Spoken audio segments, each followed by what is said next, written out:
নমস্কার বন্ধুরা, আমি সুমনা আর আমার এই ছোট্ট ছাদ বাগানে তোমাদের সবাইকে স্বাগত। আর এই ফুলটা কাল ফুটেছিল, শুকনো হয়ে গিয়েছে, আর এই ফুলটা কিন্তু কালকে ফুটবে। আর এখানে দেখতে পাচ্ছ আমার নিজের গাছ থেকে কিছু ফুল তুলে নিয়ে এসেছি। এইগুলো হচ্ছে ধুতরা ফুল। কালকে তোমাদের একটা ফুল দেখিয়েছিলাম আর বলেছিলাম হচ্ছে ফুলটা 3 থাক, কাছ থেকে দেখাতে পারিনি। আজ দেখো কাছ থেকে দেখিয়ে দিলাম ফুলটা 3 থাক। আর ফুলটা কিন্তু দেখতেও সুন্দর, আর রাত্রিবেলা যখন ফুলগুলো ফোটে খুব সুন্দর কিন্তু গন্ধ বেরোয়। আর এবারে কিন্তু এই হচ্ছে লক্ষ্মী জবা ফুলগুলো দেখো তুলে নিয়েছি। এই জবা ফুলটাকেও তুলে নেব। আর ফুলটা দেখো কত বড় ফুটেছে, আর এই শীতকালে কিন্তু এই ফুলগুলো এবার ফুটবে। আর এবারে এই হচ্ছে দেশি জবা ফুলগুলোকেও তুলে নেব। এখানে দেখো জবা ফুল তোলা হয়ে গিয়েছে। আর এবারে এই অপরাজিতা ফুলগুলোকে তুলে নেব। আমি কিন্তু নিজের গাছ থেকে কিছু অপরাজিতা ফুল নিয়ে এসেছি, তাও এই ফুল গাছটা থেকে ফুল তুলছি, কারণ এই গাছটাতে কিন্তু আজকের অনেক ফুল ফুটেছে। দেখো এতগুলো ফুল তুলে নিয়েছি, এখনও কিন্তু ওই সাইডটাতে অনেক ফুল রয়েছে, হাত পাচ্ছি না, তুলবো না থাক। আর আজকের কিন্তু আমি আর নয়নতারা ফুল তুলব না।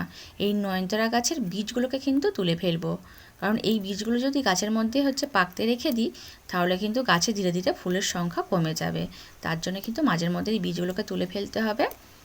দেখো বীজগুলো তুলে দিলাম, এগুলো কিন্তু সব কাঁচা। আর এখানে দেখো আমার পুজোর জন্য সব ফুল তোলা হয়ে গিয়েছে। আর এদিকে দেখতে পাচ্ছ আমি কিন্তু গোবর সারগুলো সব রোদ্দুরের মধ্যে দিয়ে দিয়েছি শুকনো করার জন্য, কারণ এই গোবর সার দিয়ে হচ্ছে মাটি তৈরি করব। আর এবারে কিন্তু এই প্লাস্টিকের গ্রো ব্যাগের মধ্যে আমি হচ্ছে বীজ বপন করব। এর মধ্যে কিন্তু মূলো শাকের বীজ বপন করব। আর আজ কিন্তু এর মধ্যে হচ্ছে একটু অন্যরকমভাবে বীজটা বপন করব। দেখো কিভাবে করছি। প্রথমে দেখো আঙুল দিয়ে হচ্ছে একটু লাইন করে নিচ্ছি। এরকমভাবে কিন্তু আমি এর আগে কখনো হচ্ছে বীজ বপন করিনি, এই প্রথমবার করছি। দেখো 3টে লাইন করেছি। আর এবারে কিন্তু এর মধ্যে হচ্ছে মূলো শাকের বীজ বপন করব। দেখো এই বীজগুলো দেখো লাইনের মধ্যে কিন্তু ছড়িয়ে দিচ্ছি।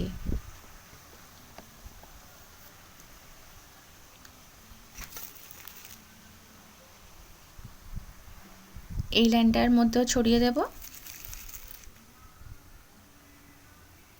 বীজ ছড়িয়ে দিয়েছি। আর এবারে কিন্তু এই বীজগুলোকে মাটি দিয়ে ঢেকে দেব। অন্য মাটি কিন্তু এর মধ্যে আর দেবো না। এই মাটিগুলোই দেখো কিন্তু সাইডে যে মাটিগুলো ছিল সেগুলো দিয়েই ঢেকে দিচ্ছে। ঢেকে দিয়ে দেখো এবার কিন্তু এর উপর দিয়ে জল দিয়ে দিচ্ছে। আর জলটা কিন্তু একবার মগে করে ঢেলে দেবো না, এরকম হাত দিয়েই কিন্তু জলটাকে কিন্তু ছড়িয়ে দিতে হবে। জল দিয়ে দিয়েছি।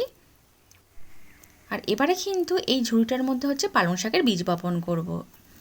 দেখো ঝুড়ি, আর ঝুড়ির কিন্তু নিচে আমি হচ্ছে একটা আলুর বস্তা কেটে দিয়ে দিয়েছি, তারপরে কিন্তু দিয়েছি মাটি। এটার মধ্যে কিন্তু দেখো এটা হচ্ছে পালং শাকের বীজ, পালং শাকের বীজটা কিন্তু ছড়িয়ে দিচ্ছি। এটার মধ্যে কিন্তু লাইন করে ছড়ালাম না, এমনিই কিন্তু দেখো বীজটাকে ছড়িয়ে দিলাম। আর এবারে এর উপর দিয়ে হচ্ছে মাটি দিয়ে দেবো। খুব বেশি কিন্তু মাটি দেবো না। দেখো মাটি দেওয়া হয়ে গেছে, এবার জল দিয়ে দেবো এর উপর দিয়ে। হাত দিয়েই কিন্তু এরকম জলটাকে ছড়িয়ে দেবো। আর এবারে কিন্তু এই ছোট্ট মতো ঝুড়ি আর এই হচ্ছে জায়গাটার মধ্যে কিন্তু আমি ধনের বীজ বপন করব। এটার মধ্যে দেখো লাইন করে নিচ্ছি, সেই যেরকম মূলোর বীজ বপন করলাম ওরকমভাবে 3টে লাইন করেছি। আর ওই লাইনের মধ্যিখানে দেখো এটা হচ্ছে ধনের বীজ, ধনের বীজগুলোকে সব দিয়ে দিচ্ছি।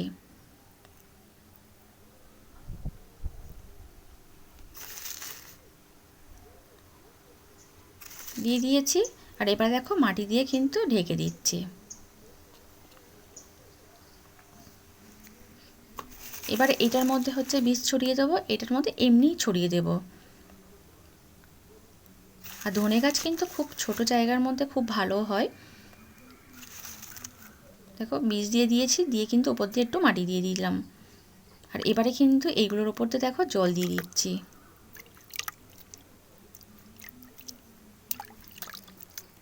জল কিন্তু এরকম হাত দিয়েই দিতে হবে, নয়তো কিন্তু মগে করে দিলে মাটিগুলো একদম কাদা কাদা হয়ে যাবে আর বীজ কিন্তু বেরোবে না। এখানে দেখো আমার কিন্তু 3 রকমের বীজ বপন করা হয়ে গিয়েছে। এটার মধ্যে হচ্ছে দিয়েছি মূলোর বীজ, এটার মধ্যে দিয়েছি পালং শাকের, আর এই দুটোর মধ্যে কিন্তু দিয়েছি ধনের বীজ। আর এদিকে আমি হঠাৎ হচ্ছে দেখলাম যে আমার হচ্ছে শাপলা ফুলের গাছটাই দেখতে পাচ্ছি না, শুধু ওয়াটার ক্যাবেজগুলোই হচ্ছে বাড়তে শুরু হয়েছে। এইগুলো কিন্তু এই যে কয়েকটা ডাল এইগুলো কিন্তু সব হচ্ছে হলুদ হয়ে গিয়েছে, আর দেখছি পচে নষ্ট হয়ে গিয়েছে, গাছটাকেই দেখতে পাচ্ছি না। এবার একটা ছোটো মতো কিন্তু পেয়েছি, আমি তো ভয়ই পেয়ে গিয়েছি যে গাছটা কি পুরোই নষ্ট হয়ে গেল, কিন্তু না, ছোটো মতো কিন্তু একটা গাছ রয়েছে এখনও। আর এগুলো সব পাতা হলুদ হয়ে গিয়েছে। আর এদিকে দেখো আমি যে হচ্ছে নারকেলের ছোবড়া আর গাছের শুকনো পাতা দিয়ে এই হচ্ছে গ্রো ব্যাগের মাটি রেডি করে শিম গাছগুলোকে বসিয়েছিলাম। খুব সুন্দর কিন্তু শিম গাছগুলো বেড়ে উঠছে। আর এইগুলোর মধ্যে আলু বসিয়েছিলাম, আলু গাছগুলো দেখো কত সুন্দর বেরিয়েছে। এই গ্রো ব্যাগটার মধ্যে আগে বসিয়েছে, তারপরে এইটার মধ্যে, ওই জন্য ওইটা বড় হয়ে গিয়েছে, আর এইগুলো কিন্তু সবে বেরোচ্ছে। আর এখানে দেখো আমি হচ্ছে আমার ছাদে যে বুলের লঙ্কা রয়েছে তারই বীজ চারিদিকে ছড়িয়েছিলাম। এখানে 3টে কিন্তু বড় বড় চারা হয়ে গিয়েছে, এটার মধ্যে একটা রয়েছে। এইগুলোকে কিন্তু সব জায়গা রেডি করে তারপরে তুলে নিয়ে বসাবো। আর আজ কিন্তু বন্ধুরা এই পর্যন্ত, টাটা বাই।